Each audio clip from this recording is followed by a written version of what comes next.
আমরা পড়ছি এবং শুনছি শিবসংহিতা প্রথম দ্বিতীয় পর্ব পটল আলোচনা হয়েছে। তৃতীয় পটলের আলোচনা চলছে। আজ তৃতীয় পটলের 24তম শ্লোক থেকে আমরা আলোচনা করব। এর আগের যে আলোচনা হয়েছে তাতে গুরুর ভূমিকা, স্থানের ভূমিকা এবং যোগসিদ্ধির লক্ষণ এইসব নিয়ে আলোচনা হয়েছে। আজকে 24তম শ্লোক থেকে প্রাণায়াম প্রসঙ্গে আলোচনা হবে। আমি 24তম শ্লোক পাঠ করছি, তারপরে ব্যাখ্যা করা যাবে। 24তম শ্লোকে বলা হচ্ছে, তৎপরে সাধক দক্ষিণ অঙ্গুষ্ঠ দ্বারা পিঙ্গলা অর্থাৎ দক্ষিণ নাসিকা রোধপূর্বক ঈঢ়া অর্থাৎ বাম নাসিকা দ্বারা শীঘ্র শীঘ্র বায়ু আকর্ষণ করত জঠর পূর্ণ করিয়া গুরুর উপদেশ মতো দুই নাসিকা অবরোধ সহকারে যে পর্যন্ত শক্তি হয় কুম্ভক করিবে। অর্থাৎ বলা হচ্ছে, ব্যাখ্যার আগে এই কথাটা বলা বা আমি সচেতন করে দেব যে কাউকে, যে অবশ্যই গুরু যিনি এই বিষয়ে অত্যন্ত নিপুণ, এই পথ পেরিয়ে এসেছেন, তাঁর নির্দেশ মতো অবশ্যই এই প্রাণায়াম অভ্যেস করা উচিত। কি বলা হচ্ছে, তৎপরে অর্থাৎ তারপরে 23তম শ্লোকে যা যা বলা ছিল, কিভাবে প্রণাম করতে হবে, একেবারে পদ্মাসনে বা সুখাসনে মেরুদণ্ড সোজা করে বসতে হবে, শরীরকে জড়োভাবে রাখলে চলবে না, খুব সহজভাবে বসতে হবে। তারপরে দুই হাত জড়ো করে বাম কানে গুরু চতুষ্টয়কে, সেই গুরু চতুষ্টয় মানে 4 গুরুর পরম্পরা। সেই 4 পরম্পরা কি? গুরু, পরম গুরু, পরাপর গুরু ও পরমেষ্ঠী গুরু। এই 4 গুরুকে বাম কর্ণে 2 হাত জড়ো করে বাম কান ছুঁয়ে প্রণাম জানাতে হবে। দক্ষিণ কর্ণে অর্থাৎ ডান কান ছুঁয়ে হেরম্ব মানে গণাধিপতি গণেশ, সেই গণেশ এবং ক্ষেত্রপাল হচ্ছেন রুদ্র, সেই রুদ্র বা শিবকে প্রণাম জানাতে হবে। এবং কপালে ভগবতীকে এই ভগবতী তাঁকে ইষ্ট দেবতা মেনে বা যার যেমন ইষ্ট দেবতা তাঁকে প্রণাম করতে হবে। প্রণাম করার পরে এইবারে সাধক ডান আঙুল দিয়ে পিঙ্গলা অর্থাৎ ডান দিকের নাকের ছিদ্র বন্ধ করে দেবেন, দিয়ে ঈঢ়া অর্থাৎ বাম নাসিকা থেকে, বাম দিকের নাকের ছিদ্র থেকে তাড়াতাড়ি বায়ু আকর্ষণ করবেন। বায়ু মানে বাতাস, শীঘ্র শীঘ্র বায়ু আকর্ষণ করবেন। করে কি করবেন না, পেট জঠর পূর্ণ করে ফেলবেন।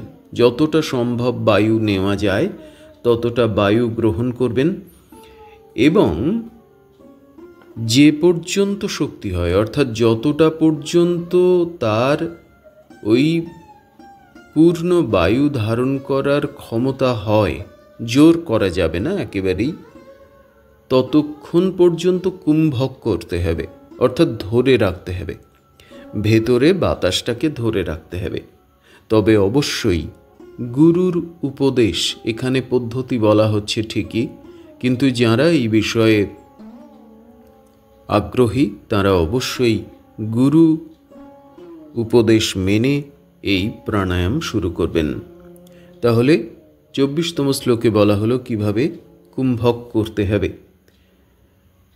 পরে 25তম শ্লোকের কথা বলা হচ্ছে। পরে অনামিকা ও কনিষ্ঠা অঙ্গুলি দ্বারা বাম নাসিকা রুদ্ধ রাখিয়াই পিঙ্গলা অর্থাৎ দক্ষিণ নাসিকা দ্বারা ধীরে ধীরে ওই বায়ু ত্যাগ করিতে হইবে। পরে এই প্রক্রিয়ায় পুনর্বার ওই পিঙ্গলা কর্তৃক বায়ু টানিয়া সাধ্যমতো কুম্ভক করিবে। কি বলা হচ্ছে? তাহলে প্রথম হলো ডান নাক বন্ধ করে বাম নাক দিয়ে অর্থাৎ ইড়া দিয়ে প্রচুর বাতাস ভেতরে নিতে হবে, যতটা সম্ভব হয় স্বাভাবিকভাবে, এবং সেটা ভেতরে ধারণ করতে হবে, কুম্ভক করতে হবে। পরে অনামিকা ও কনিষ্ঠা অর্থাৎ অনামিকা এবং কনিষ্ঠা, একেবারে ছোট যে আঙুল তার পাশের আঙুল অনামিকা এবং কনিষ্ঠা, এই দুটি আঙুল দিয়ে বাম নাক বন্ধ করতে হবে, বাম নাকের ছিদ্রটি বন্ধ করতে হবে। করে পিঙ্গলা অর্থাৎ ডান নাক দিয়ে ধীরে ধীরে ওই বায়ু, যে বাতাস আমরা ভরে নিয়েছিলাম ভেতরে কুম্ভক করা ছিল, সেই বাতাস আস্তে আস্তে ত্যাগ করতে হবে ডান নাক দিয়ে। পরে এই প্রক্রিয়ায় পুনর্বার ওই পিঙ্গলা কর্তৃক বায়ু টানিয়া সাধ্যমতো কুম্ভক করিবে। এই যে বাম নাক দিয়ে বাতাস বের করে দেওয়া হলো, আবার আগের মতো আবার ডান নাক দিয়ে, বাম নাক বন্ধ করে ডান নাক দিয়ে বাতাস টেনে সাধ্যমতো অর্থাৎ যতটা সম্ভব হয় স্বাভাবিক প্রক্রিয়ায় ততটা কুম্ভক করতে হবে। ভেতরে বাতাস নিয়ে সেটাকে বাতাস আটকাতে হবে। 26তম শ্লোক। তৎপরে বাম নাসিকা দ্বারা ধীরে ধীরে ওই বায়ু ত্যাগ করিতে হইবে, কোন রূপে বেগে বায়ু ত্যাগ করিবে না। এই প্রকারে যোগ বিধান অনুসারে একাসনে একাদিক্রমে অনুলোম বিলোমে 20 সংখ্যক কুম্ভক করিতে হইবে। কি বলা হচ্ছে? যে আবারও তারপরে বাম নাক দিয়ে আবার ওই ধীরে ধীরে ওই কুম্ভক করা বায়ুকে, বাতাসকে ছাড়তে হবে, ত্যাগ করতে হবে, এবং কোনো রূপে বেগে বায়ু ত্যাগ করিবে না। অর্থাৎ এই যে বাতাসটাকে ছাড়া হচ্ছে বাম নাক দিয়ে ধীরে ধীরে, বলা হচ্ছে যে তাড়াহুড়ো করে কখনোই এই বাতাসকে ছাড়া যাবে না, ধীরে ধীরে শান্তভাবে। এইভাবে যোগ বিধান অনুসারে অর্থাৎ যোগের যে নিয়ম সেই অনুসারে একাসনে বসে, একাসনে পদ্মাসনে হতে পারে, সুখাসনে হতে পারে, এর আগে সেটা বলা হয়েছে, সেই একাসনে বসে একবারে এইগুলোকে বলা হয় অনুলোম আর বিলোম। এই অনুলোম বিলোম কি করতে হবে? 20 সংখ্যক 20 বার অনুলোম বিলোম করে তার মাধ্যমে 20 বার কুম্ভক করতে হবে। এইটা হচ্ছে প্রাথমিক জায়গা। এই যে প্রাণায়াম বলা হলো, এই যে অনুলোম বিলোম যে পদ্ধতি এতক্ষণ বলা হলো, তাকে বলা হচ্ছে ইহা নির্বীজ প্রাণায়াম। সজীব প্রাণায়ামের কথা পরে বলা হবে। এই যে প্রাণায়াম আমরা করি বা বিভিন্ন যোগীরা শেখান আমাদের ইউটিউব চ্যানেলগুলোতে, এগুলোকে বলা হচ্ছে, যে পদ্ধতি এখানে বলা হলো এটাকে বলা হলো নির্বীজ প্রাণায়াম। বীজহীন, যা বীজহীন তা কিন্তু তেমন করে গাছ এবং ফলবান বা ফুল ভরা গাছ দেবে না, তাই তো নির্বীজ। তাই এগুলোকে নির্বীজ প্রাণায়াম বলছে। সবীজ প্রাণায়াম কি সেগুলো পরে আলোচনা হবে। 27তম শ্লোক এবার। প্রতিদিন আলস্য শূন্য ও শীত গ্রীষ্ম প্রভৃতি দ্বন্দ্ব সহিষ্ণু হইয়া প্রাতঃকালে একবার, দ্বিপ্রহরে একবার, সন্ধ্যায় একবার ও অর্ধরাত্রি সময়ে একবার, এই 4 বার এইরূপ 20 কুম্ভক করিবে। প্রথম অবস্থায় কি বলা হচ্ছে? যারা এই পথে প্রাণায়াম অভ্যেস করছেন। প্রতিদিন আলস্য শূন্য, মানে শরীরে অলসতা রাখলে চলবে না, এবং শীত গ্রীষ্ম প্রভৃতি দ্বন্দ্ব সহিষ্ণু হয়ে, ঠান্ডা গরম এই সমস্ত কষ্ট সহ্য করে দ্বন্দ্ব সহিষ্ণু, অর্থাৎ ঠান্ডা লাগছে গরম লাগছে এরকম ব্যাপার হলে চলবে না, সহ্য শক্তি বাড়াতে হবে। তো সেই শীত গ্রীষ্মে এই শোয়ে নিয়ে, শীত গ্রীষ্ম শোয়ে নিয়ে প্রাতঃকালে একবার, প্রাতঃকাল মানে একেবারে ভোরবেলা, সকালবেলা, একদম প্রথম সকালে একটাবার করতে হবে। দ্বিতীয় প্রহরে একবার, অর্থাৎ দুপুরবেলা আর একবার করতে হবে। সন্ধ্যায় আর একবার, সন্ধ্যার সময়ে আর একবার করতে হবে, এবং অর্ধরাত্রি সময়ে আর একবার। আর যখন রাত্রি অর্ধেক, দ্বীপ্রহর, রাত্রির দ্বীপ্রহর, সেই অর্ধরাত্রে আর একবার করতে হবে। এইভাবে 4 বার 20 বার করে কুম্ভক অভ্যেস করতে হবে। 4 বার 20 বার করে, প্রত্যেকবারে 20 বার করে কুম্ভকের নিয়ম এর আগে বলে দেয়া হলো। সেই 4 বার করে, প্রত্যেকবার 20 বার করে এই কুম্ভক করতে হবে, অর্থাৎ দিনে 80 বার কুম্ভক করতে হচ্ছে। আলস্য শূন্য হইয়া 3 মাস পর্যন্ত প্রতিদিন এই প্রকার প্রাণায়াম করিলে শীঘ্রই নাড়ী শুদ্ধি হয়, সন্দেহ নাই। এইটি হচ্ছে নাড়ী শোধনের একেবারে মোক্ষম ওষুধ। তো প্রথম প্রয়োজন হচ্ছে নাড়ী শুদ্ধিকরণ। তো তার জন্য কি প্রয়োজন? না, প্রাণায়াম। কোন প্রাণায়াম? এতক্ষণ ধরে বলা হলো। আলস্য শূন্য হয়ে, কোনো রকম অলসতা করলে চলবে না। আজকে ভালো লাগছে না, কালকে করব, আজকের দিনটা ছেড়ে দিলাম, এটা করলে চলবে না। প্রাণায়াম সদা সর্বদা তার নিয়ম মেনে, নির্দিষ্ট সংখ্যা মেনে, আলস্যহীনতা ছেড়ে, আলস্য শূন্য হয়ে টানা এই প্রাণায়াম 3 মাস করতে হবে। এই কারণে এই ধরনের প্রাণায়াম এবং ক্রিয়াযোগ, এই সমস্তই অত্যন্ত শ্রদ্ধা ভক্তি তো থাকবেই, তার সাথে সাথে নিয়ম মেনে একেবারে প্রতি মুহূর্তের এই ধরনের শৃঙ্খলা পরায়ণ হওয়া খুব প্রয়োজন। যারা এই পথে, এই বিষয়ে যোগকে বেছে নিয়েছেন, প্রাণায়ামকে বেছে নিয়েছেন, তো এই 3 মাস পর্যন্ত এই প্রাণায়াম অভ্যেস করতে হবে। করলে নাড়ী শোধন হবে, নাড়ী শুদ্ধি হবে। তাহলে নাড়ী অশুদ্ধ হয়ে রয়েছে, আমাদের নাড়ী শোধন করতে হবে। এইখানে এই সম্পর্কে বেশ কিছুটা এক্সট্রা আলোচনা আছে, সেটা আলোচনা সেরে নিই। এই যে বলা হলো 28তম শ্লোকে যে প্রতিদিন 3 বার করে, প্রতিদিন 3 মাস এইভাবে অভ্যেস করতে হবে। কি বলা হচ্ছে? এই স্থলে সজীব প্রাণায়াম সম্বন্ধে সংক্ষেপে কিছু লিখিত হইল। একটু আগে বলা হয়েছে এই যে প্রাণায়ামগুলির কথা আমরা পড়ছি সেগুলি নির্বীজ প্রাণায়াম। এরপরে সবীজ প্রাণায়াম কি সে সম্পর্কে গ্রন্থ কিছু আলোচনা করেছে, শুনে নেওয়া যাক। দিবারাত্রির মধ্যে 4 বার প্রাণায়াম করিবার বিধি, যথা প্রাত, মধ্যাহ্ন, সায়াহ্ন এবং অর্ধরাত্রি। অর্থাৎ একেবারে সকালবেলা, দুপুরবেলা, সন্ধেবেলা এবং মধ্যরাত্রি। প্রত্যেকবারই 10 বার প্রাণায়াম করিবার বিধি। প্রত্যেকবার মিনিমাম 10 বার করে প্রাণায়াম করতে হবে।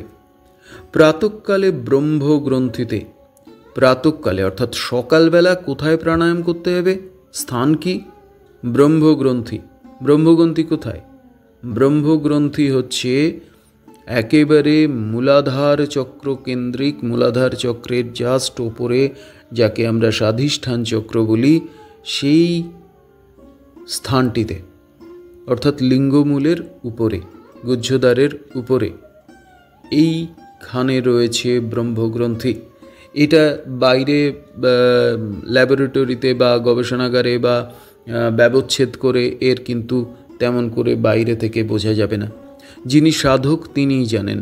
এবারে ব্রহ্মগ্রন্থি কী করে বোঝা যাবে? যার ব্রহ্মগ্রন্থি ভেদ হয়েছে তিনিই একমাত্র জানবেন যে ব্রহ্মগ্রন্থি আছে কি নেই। হতে পারে সাধকের প্রবল রূপভাবে পেট ব্যথা শুরু হয়েছে, টেনে টেনে পেট ব্যথা শুরু হয়েছে, বা কিছু একটা ছুরির মতো বিধিয়ে দেওয়া হয়েছে, বা শলাকা বা যন্ত্রণা বা চিনচিন করা, এই সমস্ত কিছুই যা বাইরে থেকে মনে হতে পারে শরীর খারাপ বা বিভিন্ন রকম রোগের কারণে হয়েছে, কিন্তু টেস্ট করলে দেখা যাবে, ল্যাব টেস্ট করলে দেখা যাবে যে কোথাও কোনো রোগ শোক নেই। এগুলো ব্রহ্মগ্রন্থি ভেদে যাদের হয়েছে, বা পেটে খিঁচুনি লাগতে পারে, নাভির চারদিকে খিঁচুনি হতে পারে, কাঁপতে পারে হঠাৎ হঠাৎ নাভি, শক্তির জাগরণ হলে, ব্রহ্মগ্রন্থি জাগরণ হলে, এগুলো যার হয়েছে, এগুলো গুহ্য তত্ত্ব, এগুলো রইল, বেশি আলোচনার প্রয়োজন নেই। একমাত্র শুধু এইটুকু জানিয়ে রাখা যে এ সমস্তটাই সত্য। তাহলে এই ব্রহ্মগ্রন্থিতে ভোরবেলা প্রথম প্রাণায়াম করতে হবে, মধ্যাহ্নে বিষ্ণু গ্রন্থিতে, আর দুপুরবেলা প্রাণায়াম করতে হবে কোথায়? বিষ্ণু গ্রন্থি। বিষ্ণু গ্রন্থি কোথায়? না, বিষ্ণু গ্রন্থি রয়েছে অনাহত চক্রের আশেপাশের জায়গায়। এই যে বিষ্ণু গ্রন্থি এই বুকের মধ্যে রয়েছে, এই বিষ্ণু গ্রন্থি ভেদ যার হয়েছে তিনিই জানেন। একেবারে প্রবল যন্ত্রণা হতে পারে, মনে হতে পারে হার্ট অ্যাটাক হয়ে যাবে, এরকম অবস্থা, আবার নাও হতে পারে, ঘাম হতে পারে শরীরে, বুকে প্রচণ্ড যন্ত্রণা হতে পারে। এই সমস্তই কিন্তু বিষ্ণু গ্রন্থি ভেদের বিভিন্ন লক্ষণাবলী। এবং গুরু সান্নিধ্যে থেকে যার এগুলো হয়ে গেছে, তাঁরা জানবেন যে এগুলি একেবারেই ঈশ্বরের পরমতম কৃপা, যোগেশ্বর মহাদেবের কৃপা, যে গুরু সান্নিধ্যে থেকে এগুলো হয়েছে। যারা বিশেষ করে গৃহী, কোনোভাবে অল্প অল্প এই সাধন করছি, ওই সাধন করছি, বা বিভিন্ন চ্যানেল দেখে দেখে শুনছি এবং এই ধরনের ইন্টেন্স সাধনে ঢুকছি, তাদের ক্ষেত্রে কিন্তু এগুলো বিপজ্জনক। কারণ বিভিন্ন জায়গা থেকে বিভিন্ন রকম বিপথগামিতা এসে যেতে পারে, শক্তির বিভিন্ন রকম বিপথগামী চলন হতে পারে। তখন কিন্তু শারীরিক অসুস্থতা হলে কেউই এগুলো থেকে উদ্ধার করতে পারবে না। তাই অবশ্যই গুরু কেন্দ্রিক সাধন হওয়া উচিত। বাইরের সামান্য জপ, ধ্যান, প্রাণায়াম এগুলো অন্য কথা, কিন্তু যখনই এই ধরনের গ্রন্থি ভেদের কথা আসবে বা এই ধরনের গ্রন্থিতে সাধনের কথা আসবে, তখন কিন্তু আমি বারবারই সাবধান করে দিচ্ছি, যারা সাধারণভাবে বিভিন্ন এই চর্চা শুরু করেছেন কিন্তু মাথার উপরে গুরু নেই বা গুরু সান্নিধ্য নেই, সেক্ষেত্রে কিন্তু এই জায়গাগুলো খুব বিপদজনক হয়ে যেতে পারে। তাই গুরু সান্নিধ্যেই এগুলো করবেন।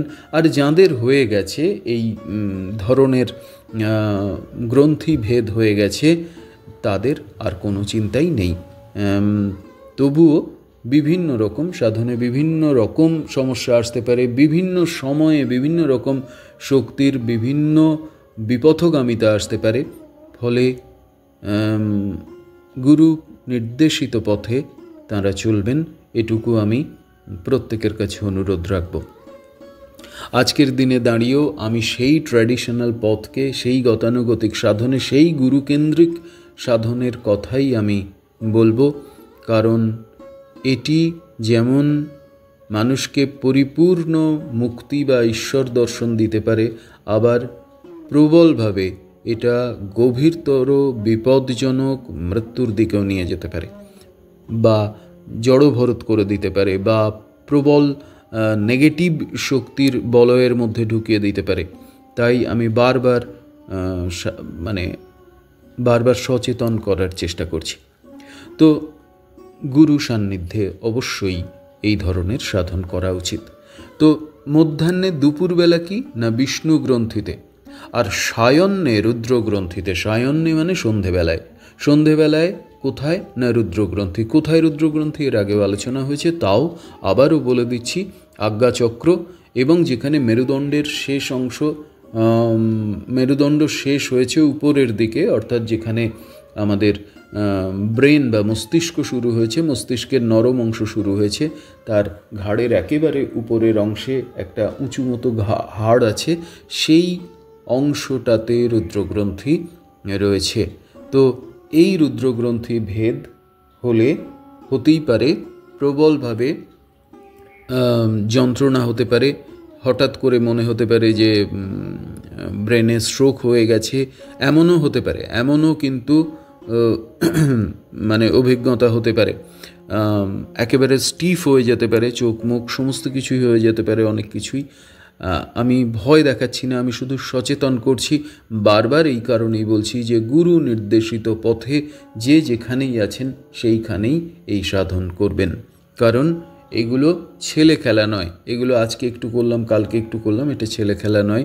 যার এই 3টি ভেদ হয়ে গেছে জানবেন তিনি কিন্তু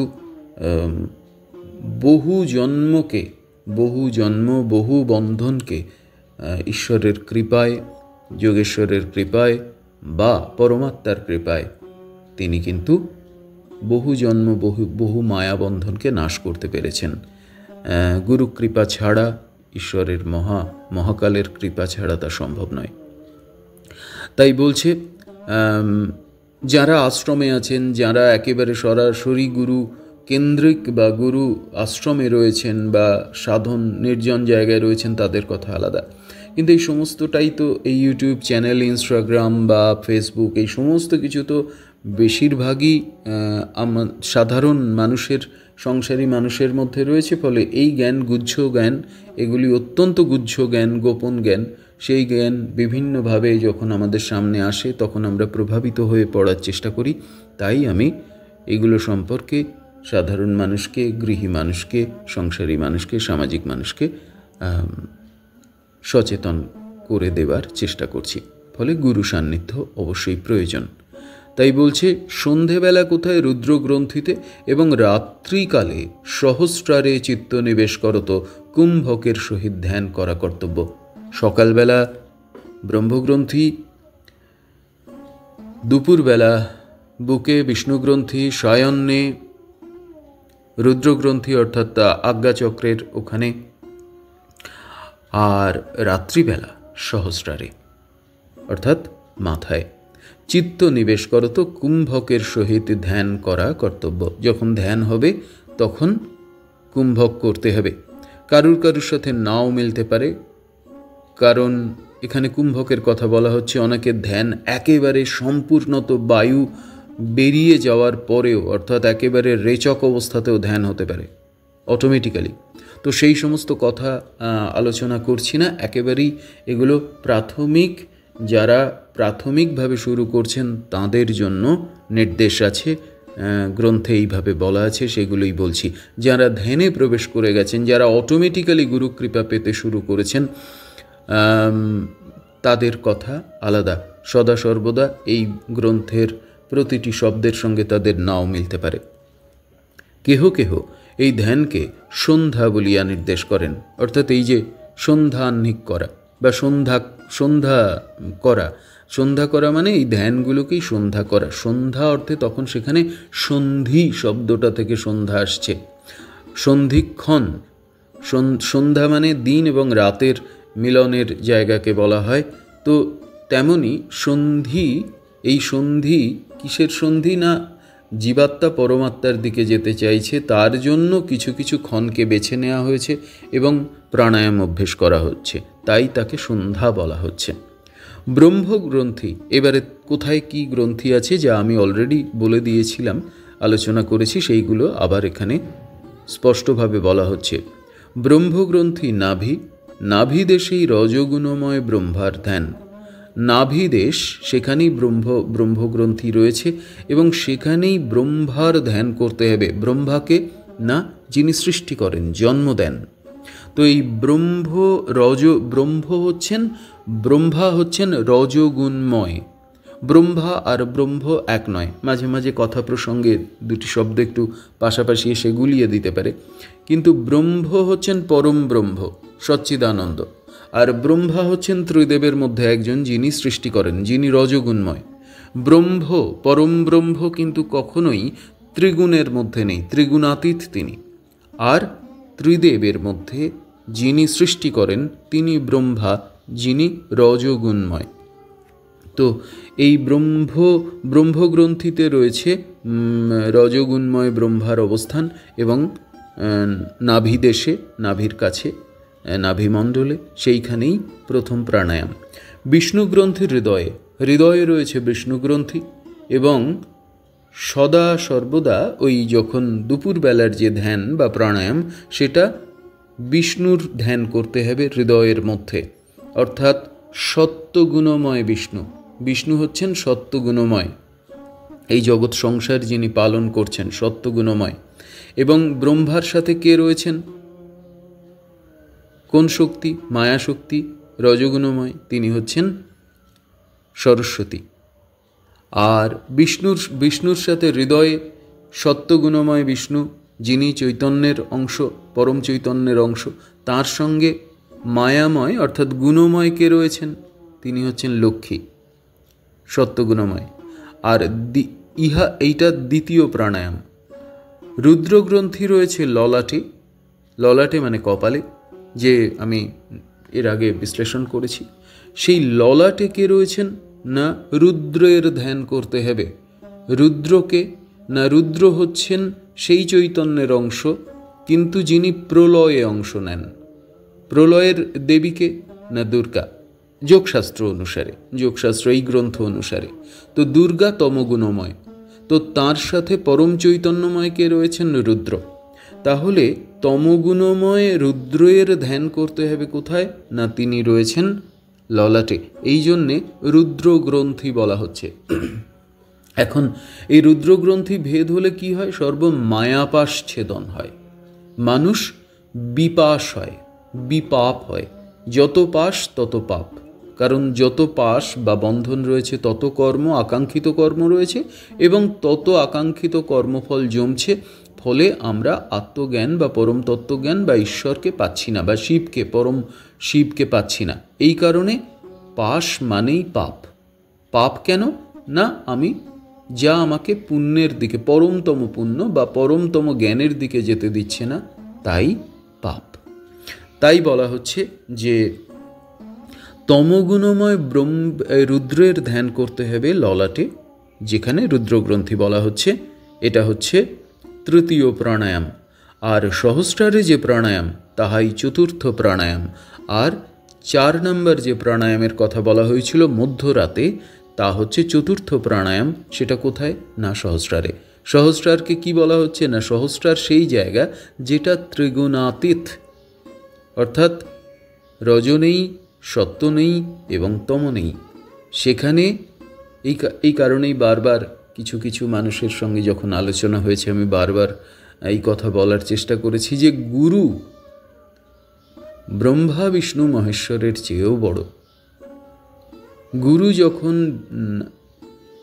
গুণে এসে সাধন দিচ্ছেন, ত্রিগুণের মধ্যে এসে সাধন দিচ্ছেন, তখন তাকে ত্রিগুণের শরীর বা কার্য অনুসারে ত্রিগুণের কার্য বলে ভুল করা বা ঠিক করছেন গুরু বা ভুল করছেন গুরু, এটা একেবারেই অজ্ঞানের বিচার। তার কারণ গুরু সহস্রারে, গুরুর স্থান সহস্রার, তিনি ত্রিগুণাতীত। এই ত্রিগুণাতীত পরম চৈতন্যকে যিনি স্পর্শ করেছেন, তিনিই গুরু। তিনি যখন এসে কাজ করেন বিভিন্ন ভাবকে ধারণ করে, কখনো পিতৃভাব, কখনো মাতৃভাব, কখনো মাধুর্য ভাব, এই বিভিন্ন ভাবে এসে তিনি শিষ্যকে সংস্কার অনুসারে এবং শিষ্যের চাহিদা অনুসারে এবং ঈশ্বরীয় নির্দেশ অনুসারে তিনি শিষ্যকে সেই সাধন দান করেন। এবং সাধন দানের উদ্দেশ্য কি না, যত তাড়াতাড়ি এই 3টে গ্রন্থি ভেদ করে, ব্রহ্মগ্রন্থি, বিষ্ণুগ্রন্থি এবং রুদ্রগ্রন্থি ভেদ করে তাড়াতাড়ি সেই শরীরটিকে, অর্থাৎ যে আধারটি, সেই আধারটি যাতে সহস্রারে উঠতে পারে। সহস্রারে উঠলেই ধীরে ধীরে ধীরে ধীরে অটোমেটিক্যালি কাজ শুরু হয়ে যাবে পাশ ছেদনের। তাই গুরু বিষ্ণুও নন, ব্রহ্মাও নন, রুদ্রও নন, গুরু তারও উপরে। সদাশিব পরম চৈতন্য তিনি ত্রিগুণে এসে কাজ করছেন। ফলে এই বিষয়গুলো কিন্তু গুলিয়ে যায়, আমাদের মাঝে মাঝে গুলিয়ে যায় বলেই এত চারিদিকে সমস্যা। কারণ সাধনের নিয়ম আর সাধারণের নিয়ম দুটোর কিন্তু আকাশ পাতাল তফাৎ আছে। তাই বলছে চতুর্থ প্রাণায়াম কোথায় করতে হবে না সহস্রারে করতে হবে।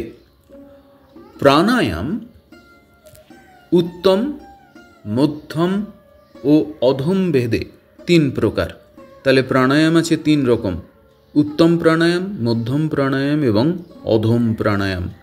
উত্তম প্রাণায়ামে প্রাণবায়ু ব্রহ্মরন্ধ্র প্রাপ্ত হইয়া থাকে।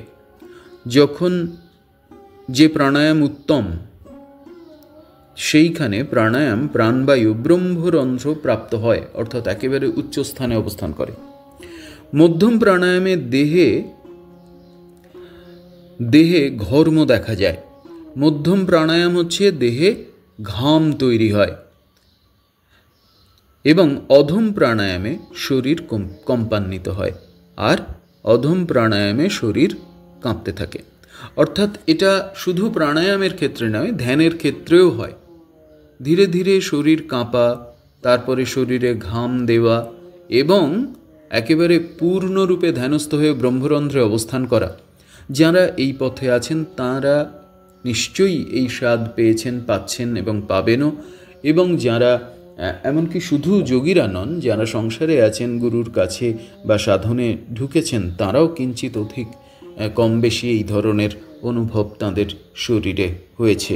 এই ঘাম দেওয়া বা শরীর কাঁপা বা পূর্ণ ধ্যানস্থ হয়ে যাওয়া। তারপরে বলা হচ্ছে প্রাণায়ামের সময় যদি সাধকের দেহে ঘর্ম দেখা দেয়, অর্থাৎ প্রাণায়ামের সময় যদি ঘাম হয় শরীরে, তাহা হইলে তৈলমর্দনের ন্যায় অঙ্গমর্দন করিলে দেহ লঘু ও সুদৃঢ় হইয়া থাকে। তাহলে তখন কি করতে হবে? ভালো করে তেল মালিশ করতে হবে। এই তেল মালিশ করলে দেহের লঘুতা আসে, দেহে স্নিগ্ধতা আসে এবং দেহ শক্তপোক্ত হয় সাধনের জন্য, এবং সকল প্রকার জড়তা দূরীভূত হয় এবং সমস্ত রকম জড়তা, আলস্য, এমনকি রোগ, সেই সমস্ত রোগ চলে যায়। প্রাণায়াম প্রথম আরম্ভ সময়ে দুগ্ধ ঘৃত সমন্বিত অন্নই আহার করা বিধি। প্রাণায়াম যখন শুরু করা হবে তখন কি করতে হবে? সচেতনভাবে খাদ্যের দিকে মন দিতে হবে। অখাদ্য খেলে চলবে না, বাইরের খাবার খেলে চলবে না। কি বলা হচ্ছে? আরম্ভ সময়ে দুগ্ধ অর্থাৎ দুধ এবং ঘি সমন্বিত, একেবারে অবশ্য এখন কোথায় বা মানে অরিজিনাল সত্যিকারের গরুর দুধের পাওয়া যায়, দুধ ঘি সবই ভেজাল, কিন্তু বলা হচ্ছে যে দুধ এবং ঘি যুক্ত খাবার গ্রহণ করা উচিত প্রথম অবস্থায়। প্রাণায়াম যখন শুরু হবে তাহলে কিভাবে নিয়ম কানুন, আহার বিধি সবই কিন্তু বলা হচ্ছে এখানে। তারপরে কি? প্রাণায়ামে কুম্ভক সিদ্ধ হইলে ওই নিয়ম পালনের আবশ্যকতা নেই। আর যখন কুম্ভক যথাবিহিত হয়ে যাবে, কুম্ভককে পারদর্শী হয়ে উঠবেন সাধক, তখন আর এই নিয়মের প্রয়োজন নেই। এই খাদ্য বিচারের প্রথম অবস্থায় যতটা প্রয়োজন ততটার প্রয়োজন নেই। আমি বারবারই এই কারণেই বিভিন্ন সময়ে আলোচনায়, এই ধরনের গ্রন্থ আলোচনায় বারবার বলেছি যে স্থান, সঙ্গ, খাদ্য এগুলো যে কি অসম্ভব রকম গুরুত্বপূর্ণ সাধনে, তা বলার অপেক্ষা রাখে না। ফলে প্রত্যেককেই এই বিষয়ে সচেতন হতে হবে। তবে এই প্রাণায়াম কতটা করা উচিত সে সম্পর্কেও নির্দেশ আছে। প্রথম অবস্থায় অত্যধিক প্রাণায়াম করা অনুচিত, অর্থাৎ প্রথমেই খুব বেশি রকম প্রাণায়াম, অনেক সময় ধরে প্রাণায়াম করছি, এটা করা উচিত নয়। হিংস্র পশুকে যেমন ক্রমে ক্রমে বশে আনয়ন করিতে হয়, তদ্রূপ প্রাণায়ামও ক্রমে ক্রমে অভ্যেস করা উচিত। উপমাটা লক্ষ্য করলেই এর মধ্যের বিপদ বা ভয়ঙ্কর অবস্থাটা কিন্তু বোঝা যাবে। বলছে হিংস্র পশুকে যেমন ক্রমে ক্রমে, হিংস্র পশু, বন্য হিংস্র পশুকে যেমন আস্তে আস্তে বশে আনতে হয়, ঠিক তেমন করে প্রাণায়ামও কিন্তু এইরকম হিংস্র পশুই। তাকে অল্প অল্প ক্রমে ক্রমে অভ্যেস করা উচিত। না হলে হিংস্র পশুর কাছে গেলে যেমন প্রথমেই তার কাছে গেলে যেমন সেই মেরে দিয়ে দেবে, সেই খেয়ে নেবে মেরে, আঁচড়ে কামড়ে একেবারে যে যাচ্ছে তাকে, ঠিক তেমন করে প্রাণায়ামও হিংস্র পশুর মতো। তাকে যদি প্রথম অবস্থায় তার খুব কাছাকাছি যাওয়া যায়, তাহলে সেও কিন্তু যে সাধক বা অভ্যেস করছে, অভ্যেসকারীকে কিন্তু একেবারে ধ্বংস করে দিতে পারে, বিভিন্ন রোগগ্রস্ত হয়ে যেতে পারে এবং তার ফলে মারাও যেতে পারে বা বিভিন্ন বিকৃতি এসে যেতে পারে শরীরে। আমার অভিজ্ঞতায় রয়েছে একজন নিজেই তারা আসন জপ করত। তারা 3 বন্ধু, একজন পাগল হয়ে গিয়েছিল, সে আর সারেনি, আর আরেকজন সে হঠাৎ করে তার মনে হতে শুরু করলো তার মেরুদণ্ড বেঁকে গেছে এবং সে পিঠ বাঁকিয়ে হাঁটতে শুরু করেছিল। তারপরে যথাযথ একজন বিশেষজ্ঞের কাছে গিয়ে কিন্তু সে এই রোগ থেকে মুক্ত হয়। কিন্তু যে পাগল হয়ে গিয়েছিল, উন্মাদ হয়ে গিয়েছিল, সে একেবারে বদ্ধ উন্মাদ এখনও। তাই সচেতন করে দিচ্ছি, গুরু নির্দেশ ছাড়া, গুরু ছাড়া এই ধরনের বিষয় নিজে নিজে অভ্যেস করবেন না। তো হিংস্র পশুকে যেমন ক্রমে ক্রমে বশে আনতে হয়, তেমনি প্রাণায়ামকেও কিন্তু ধীরে ধীরে অভ্যেস করতে হয়। এককালে অধিক প্রাণায়াম করিলে প্রাণ সংশয় হইতে পারে। খুব বেশি রকম প্রাণায়াম একবারে করলে প্রথম অবস্থাতে প্রাণ সংশয় হতে পারে, অর্থাৎ মারাও যেতে পারে মানুষ। নিয়মপূর্বক যদি প্রাণায়াম করা না হয়, তাহা হইলে শিরোপীড়া, হিক্কা, কর্ণরোগ, শ্বাস, কাশ, চর্মপীড়া প্রভৃতি হইতে পারে, এমনকি মৃত্যু হওয়াও আশ্চর্য নহে। যদি অনিয়ন্ত্রিতভাবে কোনো রকম বিশেষজ্ঞ বা গুরু ছাড়া এই প্রাণায়াম অভ্যেস করা হয়, তাহলে পরিষ্কার বলে দিচ্ছে প্রাণায়াম আপনার মৃত্যুর কারণ হতে পারে। বিভিন্ন রকম রোগ আসতে পারে, অর্থাৎ মাথার যন্ত্রণা হতে পারে, হিক্কা হতে পারে, কানের রোগ হতে পারে, শ্বাস কেন্দ্রিক সমস্যা হতে পারে, কাশি হতে পারে, চোখের রোগ হতে পারে, এমনকি মৃত্যু পর্যন্ত হতে পারে। নিয়ম অনুসারে প্রাণায়ামকারী যোগী সিদ্ধি লাভ করিয়া থাকেন। নিয়ম করে যিনি প্রাণায়াম করেন, একমাত্র তিনি সিদ্ধ হতে পারেন, তিনিই কিন্তু যোগিত্ব লাভ করতে পারেন, সিদ্ধি লাভ করতে পারেন। তাই সহজ পথে থাকাই ভালো। যারা ক্রিয়া বা শ্বাসক্রিয়ার উপরে সাধনকে নিয়ে গেছেন, তাদের বলবো সদা সর্বদা গুরুর নির্দেশ মেনে চলতে অথবা এই পথে না থাকতে। তার কারণ হচ্ছে অনিয়ন্ত্রিতভাবে এই জিনিস অভ্যেস করলে তা অবশ্যই শারীরিক, মানসিক বিভিন্ন রোগ, এমনকি মৃত্যু পর্যন্ত আনতে পারে। সে কথাই শিবসংহিতায় বলা হচ্ছে। আলোচনা দীর্ঘ হয়ে গেল প্রাণায়াম নিয়ে। পরের আলোচনায় আমরা এর পরের বিভিন্ন বিষয় নিয়ে আলোচনা করব। আরও গভীরে আমাদের নিয়ে যাচ্ছে এই মহামূল্যবান গ্রন্থ। স্বয়ং মহাদেব, স্বয়ং শিব এই গ্রন্থের প্রবক্তা, তিনি বলছেন। এবং এরপরে আমরা নাড়ি শুদ্ধি থেকে শুরু করে কিভাবে নাড়ি শুদ্ধি হলে বিভিন্ন চিহ্ন প্রকাশ পায় বা সাধকের বিভিন্ন লক্ষণ প্রকাশ পায় যে ঠিক পথে এগোচ্ছে, সেগুলো আলোচনা আছে। গুরুচরণে আমার আভূমি প্রণাম, আমার শতকোটি প্রণাম। শিবচরণে, যোগেশ্বর মহাদেবের চরণে আমার সমস্ত জ্ঞান অজ্ঞান কর্মফলকে সমর্পণ করে আমি তাঁকে শ্রদ্ধা এবং প্রণাম জানাচ্ছি।